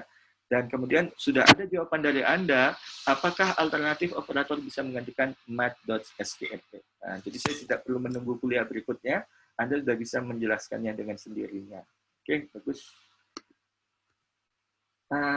Kita lanjutkan lagi, bagaimana kita nanti akan menggunakan yang namanya akumulator. Itu bagian dari sasaran kuliah pada hari ini. Nah, di sini kita akan melakukan operasi yang jenis menumpuk hasil atau penumpukan hasil. Kita mulai dengan suatu masalah, kita akrabi dulu masalah ini. Jadi kalau kita punya suatu kesempatan untuk melakukan antrian dari 5 orang dan Anda, berarti 6 orang itu, ada orang pertama A, B, C, D, E, F, gitu. Orang pertama A, orang terakhir F, gitu. Maka antrian yang bisa kita lakukan, A letakkan ke depan. Lalu di belakang A, B. Lalu di belakang B, C. A, B, C, D, E, F. Itu satu jenis antrian. Mengapa mesti si A di depan? Mengapa bukan B? Kalau begitu kita dapat antrian yang kedua, B, A, C, D, E, F. Nah, mengapa si B yang di depan? Kenapa nggak C? Boleh. C letakkan di depan. C, A, B, D, E, F. Demikian seterusnya. Ada berapa banyak antrian yang berbeda kalau melibatkan 6 orang yang sama itu? Ternyata bisa diperoleh 720 cara untuk mengantri. Banyak sekali sesungguhnya ya. Oke, nah bagaimana mendapatkan angka 720 ini? Ternyata dengan menggunakan operasi faktorial atau dilambangkan dengan 6 tanda seru. Nah, itu berarti 6 tanda seru itu didapatkan dari 6 kali 5 kali 4 kali 3 kali 2 kali 1. Sebenarnya ini merupakan ilmu dasar probabilitas, nanti frekuensi itu berubah, frekuensi kejadian itu nanti akan menghasilkan probabilitas. Lalu untuk menghitung frekuensi ada ilmu yang namanya permutasi dan kombinasi gitu ya. Tapi saya tinggalkanlah ilmu itu. Bagus juga Anda belajar itu. Di salah satu operasinya adalah faktorial. Bisa mengerjakan seperti demikian. Nah, bentuk umumnya itu adalah sebagai berikut. Kalau N adalah bilangan yang mau dicari faktorialnya, lalu diberi tanda seru untuk Anda operasi faktorial, maka lakukanlah N kali N kurang 1 kali N kurang 2, dan seterusnya sampai 1. Jadi N ini mula 6, lalu N kurang 1, 5, N kurang 2 adalah 4, dan seterusnya. Jadi di sini kelihatan bahwa perhitungan ini sederhana, hanya mengurutkan aja bilangan mulai dari 6 contohnya, sampai 1, lalu kalikan semuanya. Nah, kalau dijadikan semacam pseudocode, langkah pertama adalah memasukkan bilangan yang akan difaktorialkan, misalnya dimasukkan dalam keyboard, lalu disimpankan ke variabel N, kemudian langkah kedua, hitung faktorial itu. Misalnya disimpan dalam suatu variabel bernama fact, kemudian lakukanlah N tanda seru. Lalu baru langkah ketiga, tampilkan hasil dari perhitungan fact gitu tadi. Nah, tapi algoritma atau pseudocode ini belumlah spesifik dalam hal menentukan N tanda seru. Ini cuma langkah-langkah umumnya ya, input, proses, output gitu ya. Nah, bagaimana sebenarnya melakukan N tanda seru itu? Nah, kita analisis lagi persoalannya. Begini, misalnya kita ambil contoh 6 faktorial. Ternyata mula-mula melakukannya 6 kali 5, dapat 30. Lalu langkah berikutnya, ambil nilai 30 tadi, kalikan dengan bilangan di bawah dari 5, yaitu 4. 30 kali 4 dapat 120. Lalu gunakan lagi 120, dikalikan dengan yang di bawah 4, 3. Dapat 360. Lalu berikutnya dikalikan dengan 2, 720. Dan terakhir dikalikan dengan 1, tidak mengubah nilai 720. Dan 720 adalah nilai terakhir. Nah, pekerjaan serupa inilah yang disebut dengan pekerjaan akumulator. Mengapa? Karena terjadi perhitungan perkalian yang berulang kali dan menggunakan nilai yang sebelumnya, hasil yang sebelumnya. Nah, akumulator itu bekerja sebagai berikut, hasil akhir itu ditumpuk atau diakumulasikan sepotong demi sepotong. Kita mendapatkan 720 ini karena kita menumpuk nilai 30 dulu, lalu nilai 120, lalu nilai 360, dan akhirnya 720. Setiap kali kita mau mendapatkan nilai yang baru pada tumpukan, kita menggunakan nilai yang lama, baru dioperasikan dengan pengali yang baru, gitu, pengali yang berikutnya, gitulah kira-kira. Ya, jadi inilah konsep dari akumulator, dan ini akan Anda temui terus berkali-kali nanti, berulang kali dalam pekerjaan berikutnya. Makanya diperkenalkan istilah ini. Oke, nah bentuk umum dari algoritma akumulator adalah sebagai berikut. Yang pertama, awali dulu variabel akumulator dengan suatu nilai tertentu, supaya dia bernilai spesifik, gitu ya. Kemudian, ulangi hingga hasil akhir dicapai. Jadi, ulangi ini berarti nanti jadi semacam kalang terbilang. Lalu apa yang dilakukan di bagian badannya? Melakukan pembaruan nilai dari variabel akumulator. Nilai akumulator itu diubah-ubah terus sesuai dengan nilai yang sebelumnya, kemudian diproses supaya mendapatkan nilai yang baru. Oke, nah kalau kita wujudkan dalam bentuk kode sumber, akumulator di sini adalah sifat variabel FAKT ini. Nah, dia harus diberi nilai awal 1, lalu kita lakukan kalang terbilang, yang barusan saja kita pelajari, ini bagian head-nya, kata kunci for dan in, indeks kalangnya F, lalu deretnya berupa list, 6, 5, 4, 3, 2, 1. Nah, mula-mula 6 jadi nilai F, lalu dikalikan dengan fact. Nah, fact mula-mula nilainya 1, berarti yang pertama ini 1 kali 6. Maka fact berubah dari nilai 1 menjadi 6, karena operasi akumulasi ini. Jadi dari 1 menjadi 6. Lalu otomatis naik lagi ke atas, itu bagian dari kalang terbilang kan? Naik ke atas, F dapat nilai 5. Nah, maka pada bagian badan berikutnya, 6 kali 5 dapat 30. Jadi berubah lagi fact dari 6 sekarang menjadi 30. Nah, demikian seterusnya Anda bisa merekonstruksinya, gimana kerja dari kalang terbilang ini, pasti pada ujungnya dapatnya 720. Ya.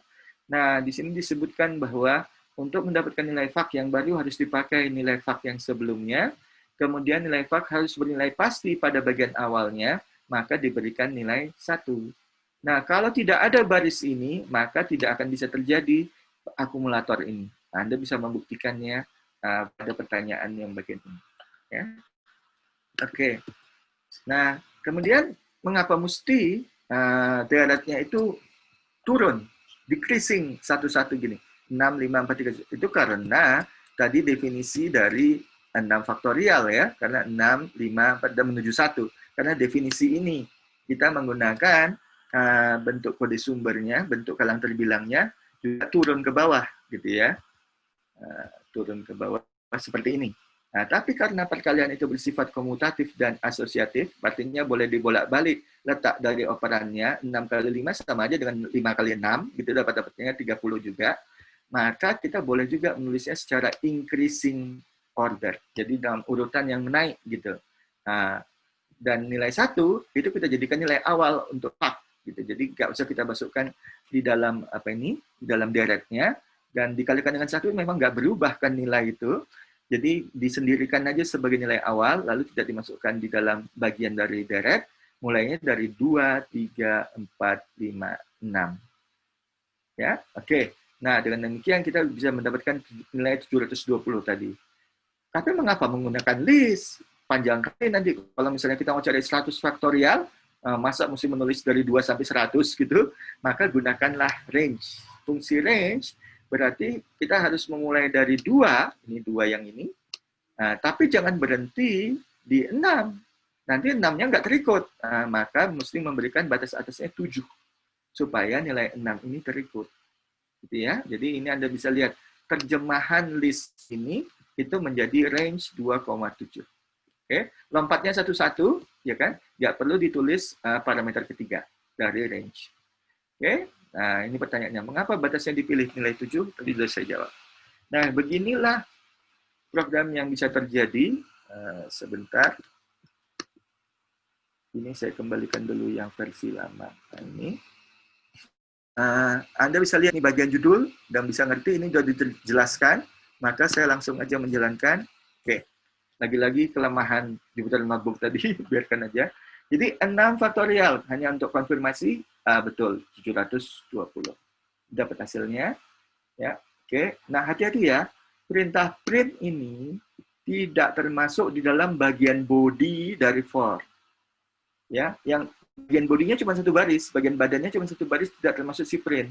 Oleh karena itu, print ini berada di luar dari kalang for, berada di luar dari dua struktur ini.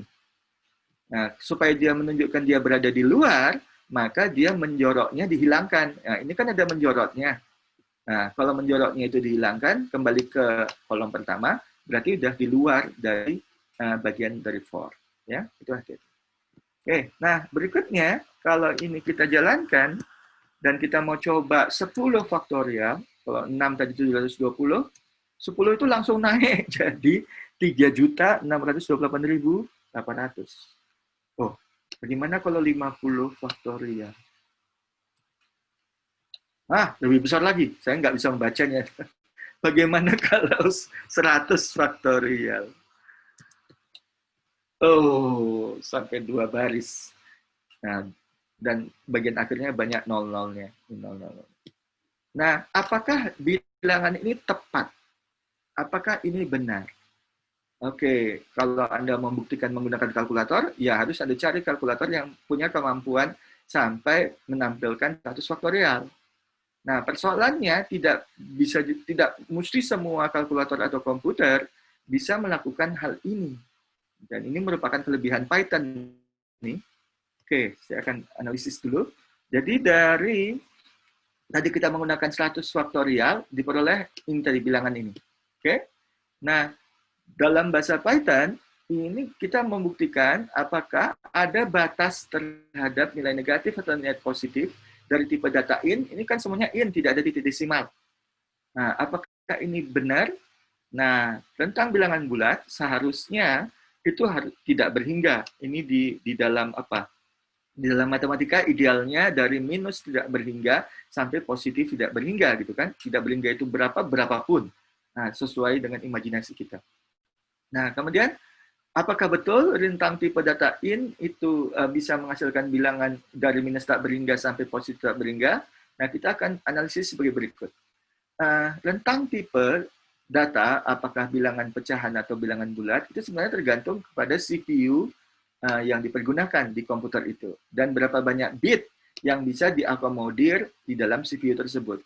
Nah, pada PC atau personal computer, itu sekarang CPU-nya ada yang bertipe 32 bit, ada yang 64 bit. Nah, itu yang sudah saya perkenalkan kepada Anda ketika pada video pertama, waktu Anda mau menginstalasi interpreter Python, di situ disebutkan dulu atau ditampilkan dulu bagaimana cara menentukan bit dari CPU Anda. Nah, misalnya adalah 32 bit misalnya. Nah, untuk menyatakan tipe data in, sesungguhnya kedua 32 bit ini dipergunakan sehingga bisa menghasilkan 2 pangkat 32 nilai bulat. Kenapa basisnya adalah 2? Mengapa bukan 10? Karena komputer kita itu adalah komputer biner. Sistem bilangannya menggunakan 2 nilai, yaitu nilai 0 dan 1.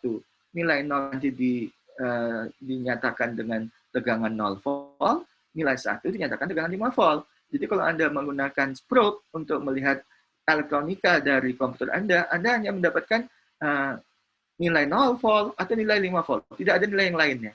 Ya. Makanya komputer itu hanya bekerja secara biner. Nah, kalau ini kita mau bagi 2 pangkat 32 itu untuk menampilkan sebagian nilai negatif bulat dan positif bulat, maka kita hanya bisa mendapatkan nilai bulat yang terkecil minus 2 pangkat 31. Ya kan? Satu pangkat di bawah 32 ini. Nah, karena kita mau bagi 2 ini. Nah, kemudian yang bagian positifnya sebesar-besarnya bernilai 2 pangkat 31 kurang 1. Loh, kok ada kurang satunya? Nah, 1 yang di sini itu dipergunakan untuk mendapatkan nilai 0. Jadi, minus 2 pangkat 31 dan seterusnya sampai ke 0, lalu bilangan positif dan seterusnya sampai 2 pangkat 31 kurang 1. Ya, karena tempat yang di tengah-tengah itu dipakai untuk menyimpan nilai 0. Nah, tetapi 2 pangkat 31 itu sebenarnya seberapa besar sih? Saya mau tunjukkan menggunakan kalkulator saya. Kalkulator saya di mana? Nah, ini. Ini kalkulator sebagai bandingan. Ya, saya hapus dulu. Oke, saya mau menunjukkan 2 pangkat. Mana pangkat? Nah, ini pangkat. Lalu 31. Nah, kurang 1 lagi. Kurang 1. Sama dengan. Ini adalah nilai terbesar positif bulat yang bisa ditampilkan oleh komputer 32 bit, yakni 2 biliar 147 miliar 483 juta 647. Nah, kalau Anda bandingkan dengan 100 faktorial ini, kan jauh lebih besar lagi 100 faktorial ini dibandingkan dengan bilangan bulat positif yang bisa ditampilkan oleh komputer 32 bit. Nah, gimana Python bisa menghasilkan itu? Bisa menghasilkan nilai yang 100 faktorial yang jauh lebih besar dari rentang integer yang hanya bisa dibatasi oleh perangkat keras 32 bit. Nah, itu jawabannya. Saya lompat dulu ini.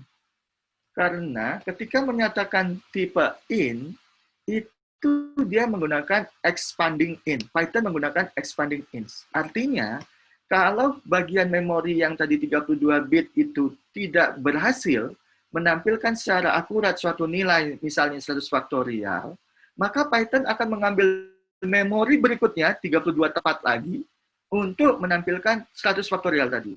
Kalau memang belum cukup lagi, diambil lagi memori berikutnya, diambil lagi memori berikutnya, dan seterusnya, sampai 100 faktorial itu betul-betul bisa ditampilkan, bisa betul-betul disimpan. Tanpa kesalahan, tanpa ada yang dibulatkan, tanpa ada yang dipotong, tidak ada. Semuanya lengkap. Cuma bayarannya Anda harus menyediakan memori yang banyak. Memori yang banyak. Dan memori di sini adalah memori primer, memori yang ada di RAM, Nah, Anda tahu di RAM itu sekarang kalau Anda beli komputer, Anda mungkin susah mendapatkan 4 giga, mungkin mulainya 8 giga, 16 giga, 32 giga, 64 giga, atau bahkan udah ada komputer 128 gigabyte. Nah, giga itu kan 10 pangkat 9-nya, jadi di atas mega kalikan 1000 lagi.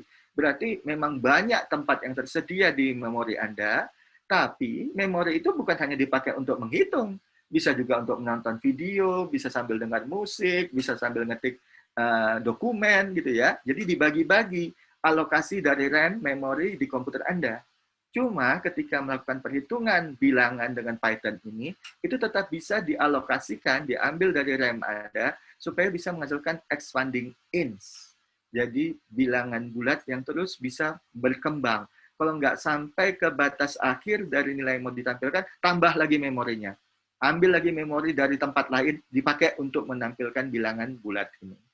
Itulah keampuhan dari Python, cuman ada bayarannya, yaitu kapasitas memori dan mungkin kecepatan. Jadi makin besar hitungan yang perlu dilakukan, biasanya komputer bekerja lebih lama.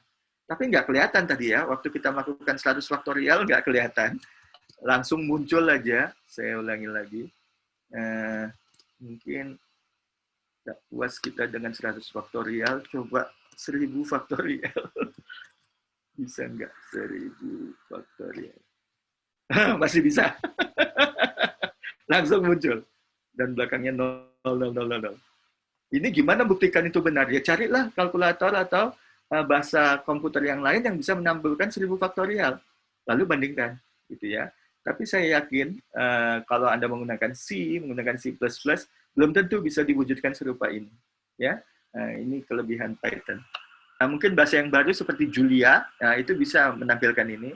Tapi kalau bahasa yang lama tidak sampai demikian. Ya. Nah, kenapa sih berkeras menggunakan bilangan bulat? Kenapa tidak menggunakan pecahan? Pecahan kan tadi seperti kalkulator tadi bisa menampilkan bilangan juga dan dalam jumlah besar, cuma menggunakan bentuk mantisa dan eksponen. Kali ini kita menggunakan float. Ya, yang perlu diubah dari program ini cuma satu tempat, yaitu nilai awal dari fact, tuliskan 1.0. Ya tetap satu kan, bilangan bulat, tapi dan menjadi tipe float nih, karena pakai titik desimal. Maka nanti waktu perkalian ini, kalikan F, F-nya tetap bulat kan dari range ini, itu float kali bulat, itu dapatnya float. Nah, ini jadi float. Maka hasilnya float terus, sampai selesai penghitungan faktorial. Nah, kalau saya mau menampilkan bandingan 100 faktorial tapi menggunakan float, itu dapatnya adalah ini. 9.3326 dan seterusnya, E tambah 157. Nah, E tambah 157 ini artinya adalah sebagai berikut.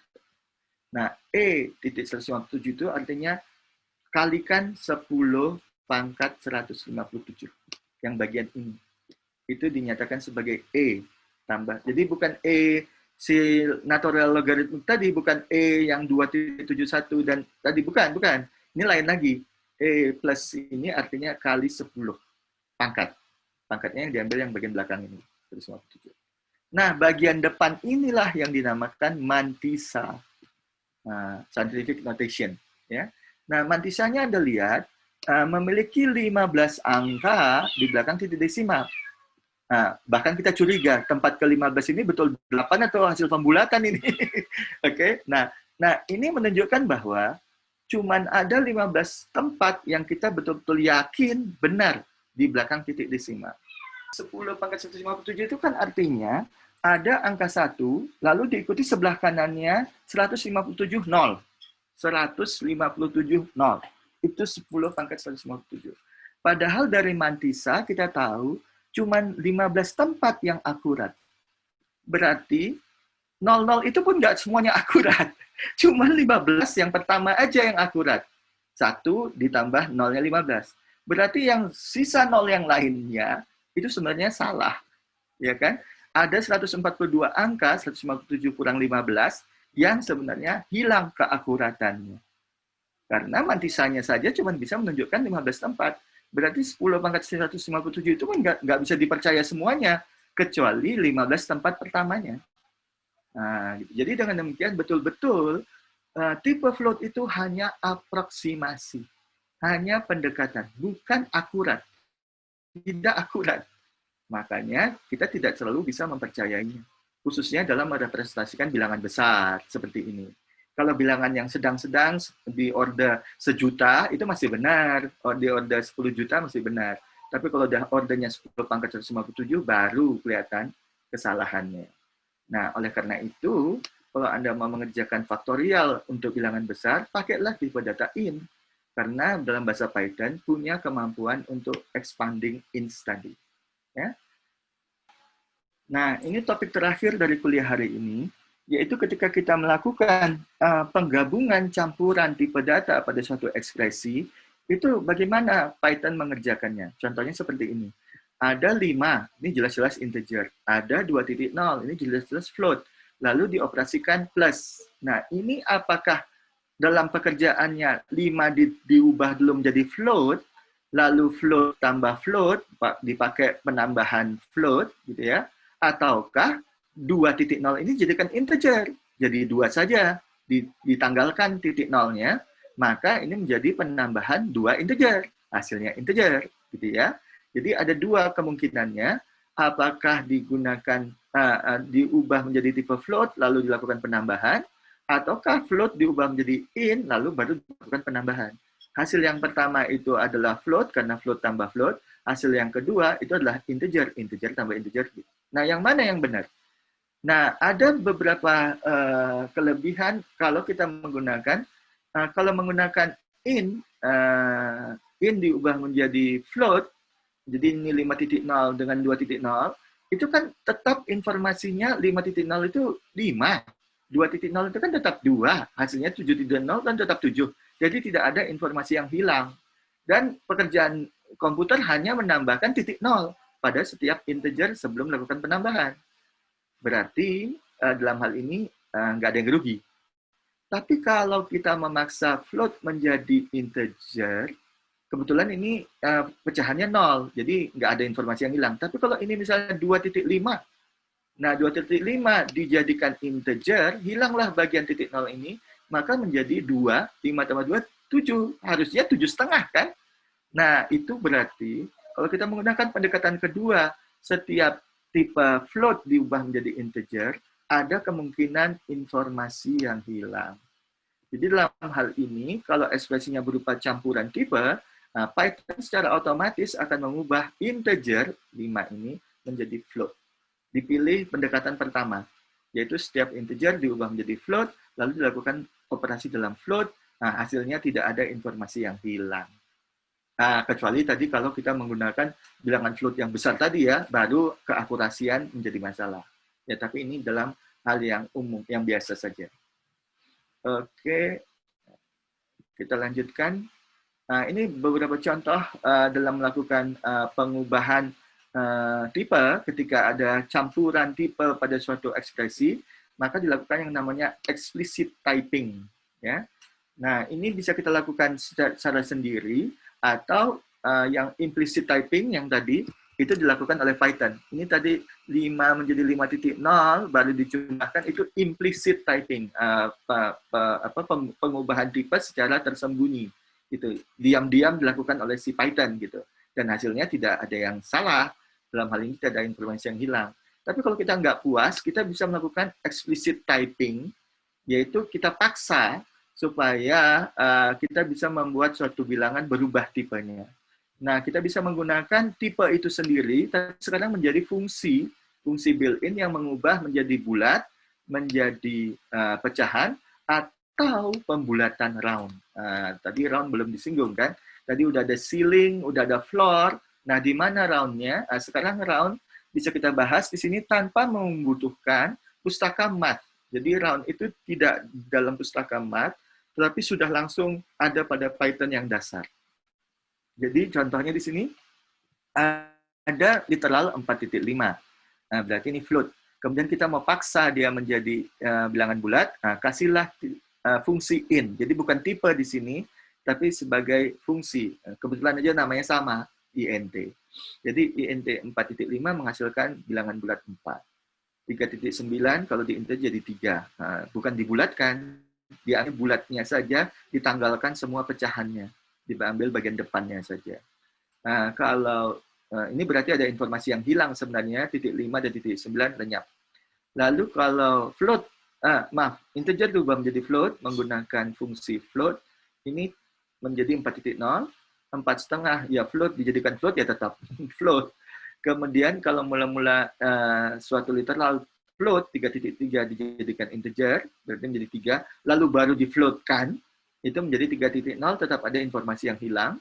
Kemudian 3.3 dijadikan float, tetap float 3.3, tapi dilanjutkan dengan integer, maka ada informasi yang hilang, dibulatkan menjadi 3. Kemudian kalau aslinya bilangan bulat, di-floatkan menjadi 3.0, lalu diintegerkan lagi, balik ke menjadi 3. Ya. Oke, Anda bisa lihat nih. Nah, kalau berupa versi yang lebih sulit, 4,5 tambah setengah, ini kan menjadi 5.0, karena ini operasi float. Kalau diintegerkan, itu kebetulan dapatnya nilai 5, tidak ada informasi yang hilang. Kalau 3.9 tambah setengah, kita dapatnya harusnya 4,4. Tapi karena dilanjutkan dengan fungsi integer, maka kita hanya mendapatkan 4.4-nya lenyap. Kalau 2.2 tambah 0,5 menjadi 2.7, ketika diintegerkan menjadi 2. 0,7-nya hilang. Ya. Nah, baru kita berkenalkan dengan round. Round dari bilangan pi sampai 2 tempat di belakang titik desimal, itu menimbulkan 3. Nah, jadi dibulatkan, round itu kerjanya dibulatkan kalau dia di bawah 0,5. Nah, tapi kalau 0,5 dan di atasnya, harusnya dibulatkan ke atas. Tetapi yang bagian ini, itu tidak. Karena nanti ini ternyata 4.5 itu disimpan di dalam bahasa Python sebagai 4.499 dan seterusnya. Nah, jadi waktu 4 dibulatkan 4.49 tadi menjadi bulat, itu diambilnya 4. Print round 4.5. Oh, iya. Print around 4.6. Nah, ini udah betul. Kalau print around 3.5. Nah, ini betul. Aneh ya. 4.5 jadi 4, 3.5 jadi 4 juga. Kalau ini menurut matematika benar, karena pecahannya udah 5 dan di atasnya, jadi dibulatkan ke atas, jadi 4. Coba yang lain, print round 2.5. Harusnya jadi 3 ini. Salah. Jadi kalau genap, salah dia bulatkannya. Tapi kalau ganjil, bulatnya mungkin benar. Print around 7.5. Harusnya 8. Betul. Jadi kalau bagian bulatnya itu genap, dan semua pecahannya itu setengah, 0.5, itu roundnya tidak seperti yang kita harapkan. Ya, mungkin ada teori matematikanya yang saya nggak ketahui, tapi ya begini kenyataannya. Jadi Anda harus hati-hati di dalam melakukan penggunaan round yang seperti itu. Oke, round 2.2, betul, 2 dibulatkan ke bawah. Ya, ini harusnya dibulatkan ke atas, tapi ternyata tidak. Oke. Nah, sekarang kita lihat bahwa round punya versi yang berikutnya. Kalau diberikan 2 parameter, maka bilangan yang mau dibulatkan di parameter pertama, lalu tingkat keakuratannya bisa kita atur pada parameter kedua. Nah, tapi kita harus menggunakan, di contoh ini, kita mengambil nilai pi, maka diimport dulu mat di sini. Ya, ini yang 15 tempat dari bilangan pi. Lalu kita hanya mengambil 2 tempatnya saja, menjadi 3.14. Kita menggunakan perintah round, tapi kita menggunakan parameter kedua untuk menyatakan tingkat keakuratan. Ini 3. Lalu ini menggunakan print, jadi sama saja sebenarnya. Kalau pada interpreter yang menggunakan chevron 3 tanda lebih besar ini, kalau kita langsung memberikan operasi atau fungsi enter, langsung dijawabnya dengan berupa tampilan. Tapi kalau pada editor yang lain, kita harus menambahkan print depannya. Ya. Nah, saya sudah terbiasa menggunakan print. Oke, sebenarnya tanpa print pun bisa dihasilkan hal yang sama. Ya, ini ambil 5 tempat, 3, 1, 4, 1, 5, 9. Habis, sudah slide-nya. Jam 8.41, harusnya tadi kita berhenti 8.30. Sekali lagi, akhir kata, wassalamualaikum warahmatullahi wabarakatuh.